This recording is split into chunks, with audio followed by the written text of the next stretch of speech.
Welcome to the deep dive.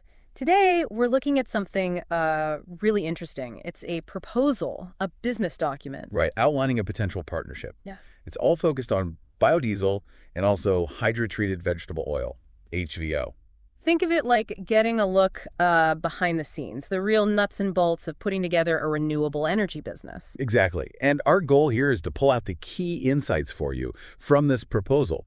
We want to see what the proposer's experience tells us about, the reality of this industry. From getting the raw materials. Yeah, the feedstock, all the way through production and tackling the market. It should give you a clearer picture of, everything involved. Feedstock, production challenges, opportunities. Okay, so let's start with the proposer. Their background is pretty unique, actually. Started in pharmacy. Yeah, pharmacy first, then a big shift into general import-export. But then they really zeroed in, didn't they? Focused on exporting used cooking oil UCO, specifically as biodiesel feedstock. Which, looking back, seems like quite a forward-thinking move, Exactly. Well, at that time, UCO was largely just waste. Recognizing its value as a cheap input for biodiesel. That shows real foresight. Spotting an opportunity others missed. Precisely. Lower competition, probably, and it fits with the whole sustainability push. Yeah. Building a business around something underutilized. Right, and focusing on that supply side, the feedstock, that led to something even bigger. An investor approached them. To actually set up a biodiesel manufacturing plant in Jordan. So they went from supplier to producer, a regional pioneer, the document says. And that's a crucial step, isn't it? Moving from just trading a commodity to actually making something. Definitely. You're not just theoretical anymore. No, you're dealing with the day-to-day realities, the practical problems of production. That must have shaped their thinking enormously. And clearly it did. Because from there, they evolved into this biodiesel advisory role, consulting for producers, not just locally, but globally. Which tells you something about the level of expertise they gained, right? For sure. People were seeking out their advice. Yeah, having navigated, setting up their own plant, seeing what works, what doesn't, it puts you in a great position to guide others. Okay, so through all that experience, they've learned some key lessons. The first one sounds almost like a catchphrase. Master of feedstock is master of the industry. It really gets to the heart of it. It's fundamental in this business. Meaning, if you can't lock down your raw materials, Your whole operation is built on shaky ground. You need a secure supply chain, suitable materials, affordable, consistently available. It's not just about quantity. it's about cost control, quality. All of that. Control costs, ensure quality, maybe even get some market leverage. It's critical. And to get that security, they talk about a resource mix. Don't rely on just one thing. Makes sense. Diversification. They break it down into three main types. First up, waste feedstock, UCO, waste vegetable oil, WVO, fats, the stuff we talked about. Right. These are attractive, obviously, lower cost, potentially, and good for the circular economy idea. Using waste. But there are downsides. Sure. Supply can be patchy. Quality varies a lot. So you need really good quality control systems in place. Okay, category 2. Cultured or farmed feedstocks. Jatropha, castor oil, rapeseed, even algae oil. Yeah, these offer potentially more predictable supply, maybe higher yields, but you're into agriculture now. Land use issues, water, seasonality, sometimes competing with food crops. It adds complexity. And the third type, synthesized feedstock. Synthesized glycerides, TG, tag. Sounds high-tech. It is sort of like designing your feedstock almost from scratch. Wow. Yeah, it could give you amazing control over the final fuel properties, less reliance on traditional sources. Plus, technology maturity. Exactly. Still developing, and cost is a big factor right now. Another big takeaway from their experience, renewable energy, including biodiesel, needs significant upfront investment, Yeah. a high barrier to entry. Oh, absolutely. Setting up a plant, securing equipment, locking in those first feedstock deals. Yeah. It requires deep pockets, no doubt about it. But the flip side is strong long-term economic potential. Yes, definitely. Demand for renewables is growing. Governments often support it.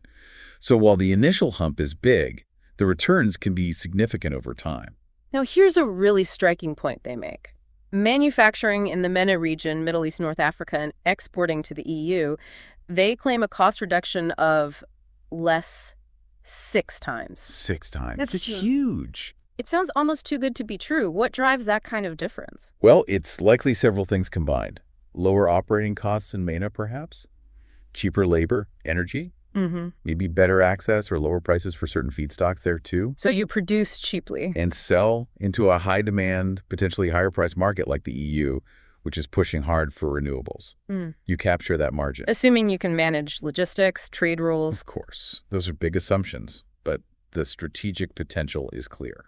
And the final key lesson, the importance of R&D, research and development. Crucial for both profit and sustainability. And crucially, creating and protecting intellectual property, IP. So it's not just about making fuel efficiently now. No, it's about innovating for the future. Finding better ways to process feedstock, developing better catalysts for the chemical reaction. Exploring new feedstocks, maybe, like that synthesized stuff. Exactly. And if you make a breakthrough, you need to own it. Patents, other IP protection, that's how you maintain an edge and justify the R&D spend. Okay, so to make this more concrete, the proposal lists some specific projects they've worked on, gives you a real sense of their track record. Right. Some examples. Power Green Egypt, Al-Harameen Oleochemicals, also in Egypt. For both, they provided turnkey services, full setup and operation. Turnkey. That says a lot.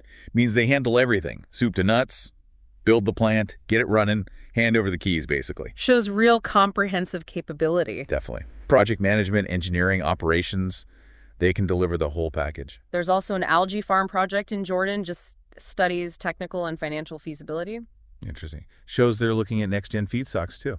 And Bio-Rotterdam Clean Tech operating in Jordan, then Egypt.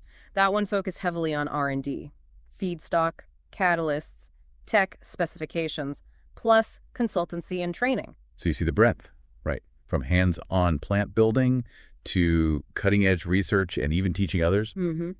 They also mentioned Jordan Biodiesel, where they were actually a shareholder involved in the full setup and operation. So skin in the game there, not just an advisor. And then bringing it full circle, Al Khalil import and export in Egypt, collecting and exporting UCO back to the feedstock origins. Yeah, taken together, these examples paint a picture of someone deeply involved across the entire value chain. Sourcing, producing, R&D, even investing. So with all that under their belt, what are their stated goals now in this proposal? Well, no surprise, top of the list is sourcing diverse feedstocks. Waste, agricultural, covering all the bases. Reinforces that core message, feedstock is king. Absolutely. Mitigating risk through diversification. Goal number 2, establish a production facility using the latest tech. And interestingly, they specify both biodiesel and HVO. Ah, HVO. That's important. It signals they're looking beyond traditional biodiesel. Why is HVO significant? What's the difference? HVO, hydrotreated vegetable oil, is often called renewable diesel. It's made differently, using hydrogen. The result is a fuel that's chemically much more like fossil diesel. Meaning? Better performance, especially in cold weather. And crucially, it's a drop-in fuel. You could use it in existing diesel engines and infrastructure without modifications. That's a big plus for adoption. Huge. Makes it very attractive. And the third goal, pretty fundamental, secure deals to sell the biodiesel and HVO. Find buyers. Naturally. You can make the best fuel in the world, but if you can't sell it. Right. Need those offtake agreements for financial stability. Exactly. Securing your market is just as crucial as securing your feedstock. Okay, let's shift to the required actions and tasks section. What needs to happen? There's a clear focus on the UK, specifically London. Yes, targeting the UK, London in particular. Likely because of the UK's climate goals, renewable fuel mandates. Big market potential. Big potential market, yeah. Especially in a major city like London with lots of transport and air quality concerns, a good place for biodiesel, HVO, and the expertise to set up related businesses. The proposal details tasks requested by someone called Yanub, things like finding feedstock suppliers, Identifying sources. setting up quality control, analyzing cash flow, financing, payment terms. All foundational stuff. Where do you get materials? How good are they? How do you manage the money? Yeah. Basic business blocking and tackling, but critical. Yanub also needs help with pricing dynamics. Which can be complex. Depends on feedstock costs, production costs, subsidies, oil prices. Feedstock refining systems and navigating licenses and permits. Yeah, refining the raw materials is vital for meeting fuel specs. And permits, well, you can't operate without the right regulatory approvals. That can be a maze. Then there are the tasks Bio-Rotterdam, the proposer, plans to handle. Technology transfer, supplying machinery. So they're not just advising, they're providing the tools too, leveraging their own setup experience. Makes sense. Streamlines things for the client. Potentially, yes. They also talk about setting up systems for sampling, inspection, analysis. And a full quality management system, QMS. Right, including a quality manual, quality control, quality assurance, emphasis on high standards. Can you clarify the difference between quality control and quality assurance here? Sure. Think of quality control, QC, as the hands-on testing, checking the product during and after production to catch defects. Like inspecting the fuel itself. Exactly. Quality assurance, QA, is broader. It's the whole system of policies and procedures designed to prevent defects in the first place, building quality into the process from start to finish. Okay, so QA is the system, QC is the checking within the system. You got it. And the QMS wraps it all together. And this leads to the final task, getting ready for industry certifications. ISCC, ISO 9000, 14000, BQ 9000. Why are these badges so important? They're vital for market access and credibility. ISCC is huge in Europe. It verifies sustainability and traceability, often needed for incentives. And the ISOs. ISO 9000 is the quality management standard. 14000 is for environmental management. Shows commitment to best practices.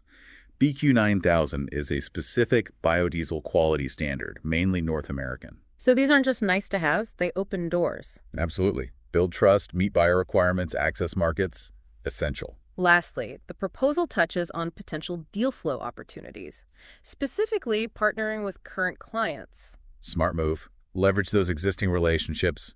Builds on trust, probably smoother negotiations. Makes perfect sense. Faster way to grow. Yeah, often the lowest hanging fruit for new business. So wrapping up this deep dive into the biodiesel proposal, a few key themes really stand out, don't they? Definitely. First and foremost, feedstock security and diversification.